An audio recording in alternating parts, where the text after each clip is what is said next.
Danke fürs Kommen. Ich bin ein bisschen verkühlt. Ich sag's gleich. Ich hoffe, es geht trotzdem.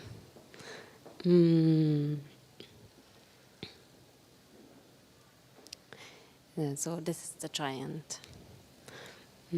She comes into focus. Percentages of her body and details appear. Wonderfully creepy, a mouth, a toe, a fingernail. She moves her gigantic body and it's effortless. She's many bodies. I am a multitude, we hear her say. You may ask yourself if she is public, infinite and natural. Should you speak of her as a plurality? Are they political, local, all over the place? Are they connected, swarm-like, a unity? Her body calls into question the concepts of your exceptionalism, our singularity, our meaning, your imperialism, our superiority, and our sanity. They are not magical or religious. She is not sacred, but secular. She is hyperactive and hyperreal like spiders, like flies. Is she viral? You know, she says, and her voice roars loud and noisy. I might be speaking even when you cannot hear me. I make myself clear without you understanding me. More gigantic words escape her mouth. She speaks in your language and then she speaks in the language of others. She can howl and purr. Now she's giving off pheromones. You must come closer and you must try harder. You don't know how to bark, but you are still an animal. Can you imagine the composition of a new body, of many, of others, she asks. And what about unfamiliar ones? I was a crow and then a coyote, then a producer, just like a spider, talking and sculpting. I see things many times faster than some of you, but I move very slowly. I was one and then many.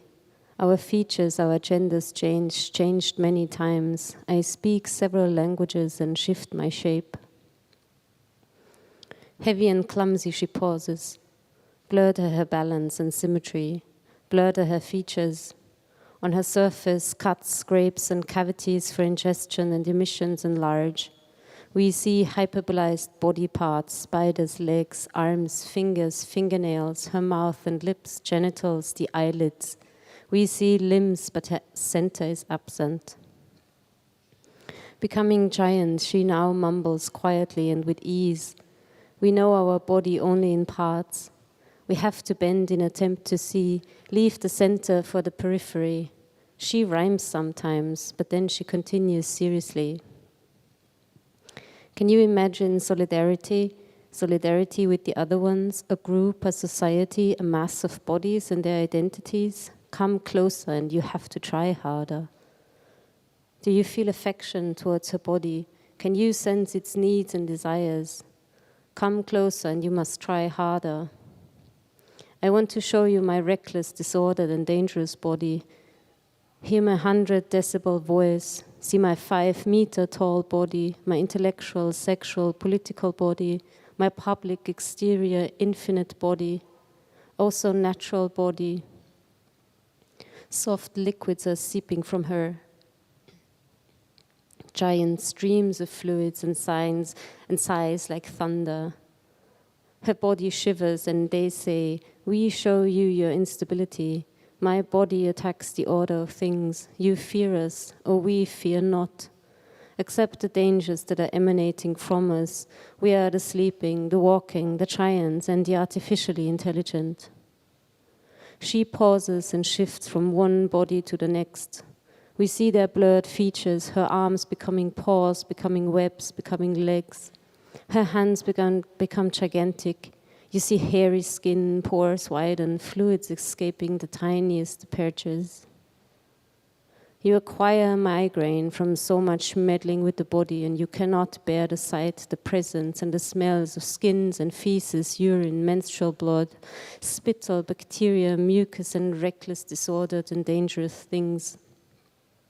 Too much is the close reading of a body, what it holds dear and how it differs from you. Your posture shows your exhaustion, the limitations of your carcass and your muscular frame. Her mouth opens again. I speak from a different place. We are potentially dangerous creatures. We will tear down your fences. We will open your eyes. The earth will move at the sound of our voices. One asked me to tell you that us plus them equals we. You see, you have to come closer and bear the sight of me. We shiver. She might be choking, but they are angry and tired bodies. Her body is noisy, physical and constantly moving. Her genes might have been altered by substances taken, injected, digested steadily, continuously. They might be bodies changed by invisible touch, tiny machines, mechanical, chemical implants, attachments, adornments, and accessories. Titanium supports, cold, strong, but flexible, mined and crafted. Shapes exactly measured to assist implanted years ago. Difficult operations carried out on their bodies. The sensible destruction of molecules. Dangerously long narcosis. Parts of their bodies rendered, digitally animated, moved by algorithms and machine labor. Her voices grow loud again. Some appearances may be assumed to project innocence, she says. Some bodies are by definition assumed more guilty than others. You assume, but we know better. Some bodies are depicted more dangerous, rendered giants. You fear them. Oh, we fear not. We are giants, massive, old and angry. We find ourselves old, violent and hungry and dissatisfied by past decisions and present and future. Dissatisfaction is the source of their energy and it generates their activity. You should understand they do not prioritize personal comfort. There are too many and hope means activity. I want to tell you about the capitalization of nature, reproduction and recreation. Imagine an oh-so-soft body, the perfectly sculpted 20% of my body, my 2-day shaved body, my 24-hour odorless body, my healthy body, peeled, squished, glossy body, my soft and slender body, my white shining teeth and perfect flesh, untouched by anything but pleasantness, scented scents and fine feels. You sense the tiredness of their sedated body. You know, she continues, and their voices roar. We are not up early, ready, inviting and tender. I am entirely trivial, dystopian, erratic, ecstatic, symbolically me. You fear me? Oh, I fear not. She pauses and laughs. Her laughter is multiple voices and sounds. She laughs and she chokes. I'm a giant, but cannot even lift my eyelid. Her yawn fills your ears. I want to show you my drugged body, intoxicated for recreation, rejuvenation and calmness and quietness, but I warn you, when we dream, I dream vividly. She falls asleep and you see her dreams. Chewing gum is stuck between her teeth. It is old and dry in crumbs and pieces. It grows and fills her mouth, gigantic as a peach. We see her moving her jaws, trying to spit, but it is almost impossible. She crams her gigantic fingers in and peels it out. Her giant teeth fall out. You are left speechless. She had a vision. We are an eruption, one of us roars. We are growing bigger, becoming many, multiplying and spreading. We come closer. Our skins will tremble and our surfaces shiver. We are as many dangerous bodies as we can be. We are swelling, wild, pregnant, the ones that grow bigger, the ones that multiply, that breed and spread. We are the creeping and the sleeping, the walking and the talking. We are the keepers, the minders and watchers. From our lookouts, we watch the future rise. We are guides and guardians. We will find each other. This is an expanding revolution. One of our bodies skips and pushes. Gravity plays tricks on it. Among us, there is no romantic lightness of body. Our bodies are hard and real. We breathe and we weep. All there is the reality. of gravity, the severity of our activity, deep and heavy. Our bodies are loads being dragged. We push ourselves, crawl and creep. Our movements are slow but steady. Our actions are visible. We are coming. We are prepared to face the ones that fight us and the ones longing for a future, the ones who so stubbornly believe in limitation, admonition, the prohibition of choice, the ones who believe in law, state, individuality, responsibility, and everyone's private accountability. In this moment, the powerful resent the subordinates, the legal, the invisible. Let us tell you about our future, one of us drones. We know the struggles. We know the reality of our bodies lacking promise and rights, that permanent anticipation of humiliation, suffocation, the eventuality of casualty, fatality, calamity still causes sleeplessness, depression, and death.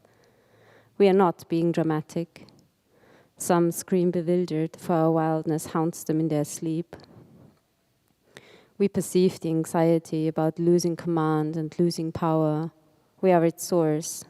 We tremble. We are a terrible dream, a horrible present, a terrible future that is eventually coming into a reality. This is an old revolution. We drone. We carry our scars visibly. We will not become more acceptable. We will not be rendered a fraction less dangerous. We make it tremble the present. We will not feel at ease. We will tell the future without hesitation. Our foresight will not be trivial. Imagine hearts racing and sweat dripping, the gasping of lungs heavy and fast. We are touching. Our plurality, our continuity affects the frightened constitution. Slowly we bend our torsos, we creep and crawl. We move our arthritic fingers, our blind eyes and deaf ears. We are moved by the traumas and scars that constitute us beings. The finality of our bodies reminds us of the banality of our being. It reminds us of the fatality of our choices, our votes, and the acceptance of decisions made by our representatives. This is a real and heavy revolution. One of our bodies glitches, its features distort. We move heavy and real.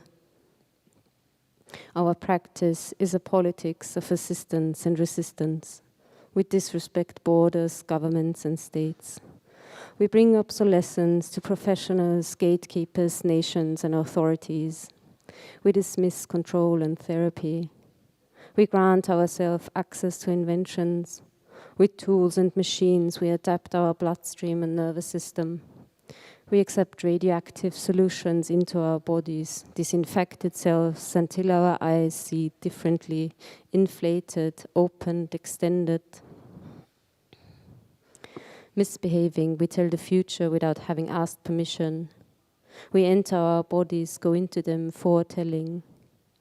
Our self-experimentation, our transformation reveals to us our knowledge.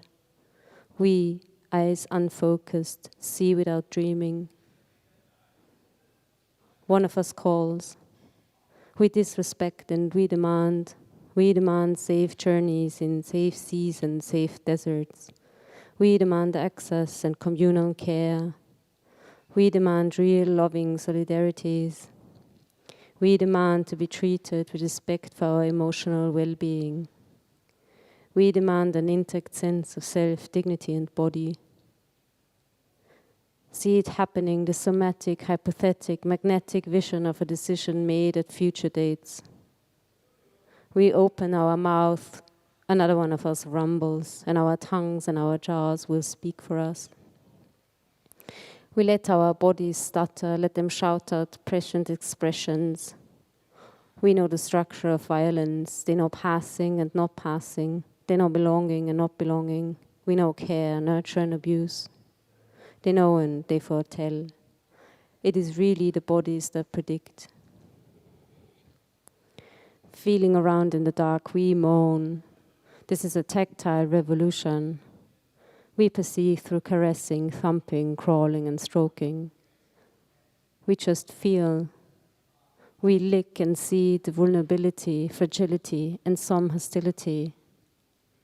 We use our bodies, use them to see a trembling reality. One of us articulates. We anchor ourselves within animated landscapes, seasides, and topographies. We linger in havens and shelters. We are witnesses to fights and friendships, making up and taking it hard. We guide collectively. Our being in this world is a public affair. We live in relation. Our bodies are open. We touch. This is not a fragile formation. We are true, dangerous bodies. We sense rather than see. We imagine in flashes, radiating images of faint ghosts, shining technical creatures, high-resolution figures, soft and glowing, liquids figuring their way through vessels and reservoirs, channels and trails. We watch the totally malleable and mutable nature of bodies and pleasures. This is a true and dangerous future. Truthfully, we foretell, we whisper and vibrate. It may sound strange, but to us it is familiar. We call ourselves tongue and talker, crawler and walker. Lick and touch it, one of us says. This body of us is our sole mode of knowledge and apprehension. Das war's. Es war gar nicht so lang. Danke.